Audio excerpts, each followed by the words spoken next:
ନମସ୍କାର ଦର୍ଶକ ବନ୍ଧୁ, ମୁଁ ହେଉଛି ଚନ୍ଦନ। ଆପଣମାନଙ୍କୁ ୱାର୍ଲଡ ଇନ୍ ଓଡ଼ିଆ ଚ୍ୟାନେଲରେ ସ୍ୱାଗତ ଜଣାଉଛି। ଚାଲନ୍ତୁ ଆଜିର ଭିଡ଼ିଓ ଆରମ୍ଭ କରିବା। ଆଜିର ଭିଡ଼ିଓରେ ଆମେମାନେ ଦେଖିବା ଭାରତୀୟ ନୋଟ ଉପରେ କାହିଁକି ରହିଥାଏ ମହାତ୍ମା ଗାନ୍ଧୀଙ୍କର ଫଟୋ।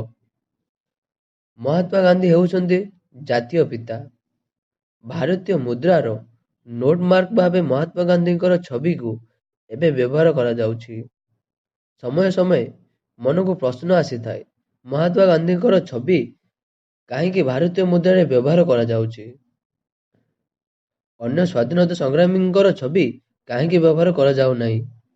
କଥାର ରହସ୍ୟ ସମ୍ପର୍କରେ ଆମେ ଆଜି ଏହି ଭିଡ଼ିଓରେ ଜାଣିବା। ଭାରତୀୟ ମୁଦ୍ରାର ଟ୍ରେଡମାର୍କ ହେଉଛି ମହାତ୍ମା ଗାନ୍ଧୀଙ୍କର ଫଟୋ। ଏହା କେବଳ ପୋର୍ଟ୍ରେଟ୍ ଫଟୋ ନୁହେଁ, ବରଂ ଭାରତୀୟ ମୁଦ୍ରାରେ ଗାନ୍ଧୀଙ୍କର ସଂଲଗ୍ନ ଛବି ମଧ୍ୟ ରହିଛି। ଏହି ଛବିରେ ଗାନ୍ଧୀଙ୍କର ଛବିକୁ ମଧ୍ୟ ପୋର୍ଟ୍ରେଟ୍ ଭାବେ ବ୍ୟବହାର କରାଯାଇଛି।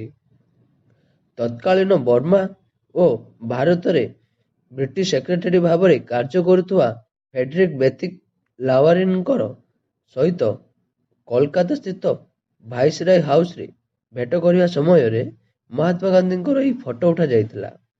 ମହାତ୍ମା ଗାନ୍ଧୀଙ୍କର ଏହି ଫଟୋକୁ ପୋର୍ଟ୍ରେଟ୍ କରି ଭାରତୀୟ ନୋଟରେ ବ୍ୟବହାର କରାଯାଇଛି। 1946 ମସିହାରେ ଜଣେ ଅଜଣା ଫଟୋଗ୍ରାଫର ଏହି ଫଟୋ ଉଠାଇଥିବାର କୁହାଯାଏ। ମହାତ୍ମା ଗାନ୍ଧୀଙ୍କର ଫଟୋ ପୂର୍ବରୁ ଭାରତୀୟ ମୁଦ୍ରାରେ ଅଶୋକ ସ୍ତମ୍ଭ ବ୍ୟବହାର କରାଯାଉଥିଲା। 1996 ମସିହାରେ ରିଜର୍ଭ ବ୍ୟାଙ୍କ ଅଫ ଇଣ୍ଡିଆ ନିଷ୍ପତ୍ତି ନେଇଥିଲା ଯେ ଅଶୋକ ସ୍ତମ୍ଭ ଜାଗାରେ ମହାତ୍ମା ଗାନ୍ଧୀଙ୍କର ଫଟୋ ଏବଂ ବାମ ପଟରେ ଅଶୋକ ସ୍ତମ୍ଭ ରହିବ। ଆଉ ସେୟା ହିଁ ହେଲା।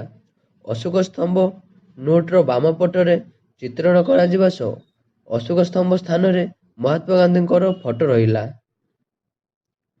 1987 ମସିହାରେ ପ୍ରଥମ ଥର ଆସିଥିବା 500 ଟଙ୍କିଆ ନୋଟରେ ମହାତ୍ମା ଗାନ୍ଧୀଙ୍କର ୱାଟରମାର୍କ ଫଟୋ ବ୍ୟବହାର କରାଯାଇଥିଲା।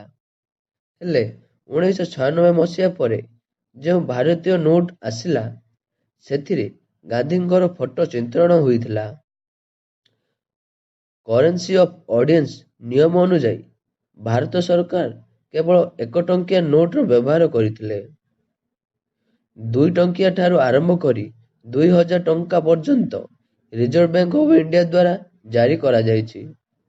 ଭାରତୀୟ ମୁଦ୍ରାରେ ସର୍ବପ୍ରଥମେ କିଙ୍ଗ ଜର୍ଜଙ୍କ ଫଟୋ ବ୍ୟବହାର କରାଯାଇଥିଲା। କିଙ୍ଗ ଜର୍ଜଙ୍କ ଫଟୋ ବନ୍ଦ ହେବା ପରେ ଅଶୋକ ସ୍ତମ୍ଭ ଥିବା 10 ଟଙ୍କାର ପ୍ରଚଳନ ହୋଇଥିଲା। ତେବେ କାହିଁକି ମହାତ୍ମା ଗାନ୍ଧୀଙ୍କର ଫଟୋ ଭାରତୀୟ ମୁଦ୍ରାରେ ସ୍ଥାନିତ କରାଗଲା, ତାକୁ ନେଇ ଅନେକ ବିତର୍କ ହୋଇଛି।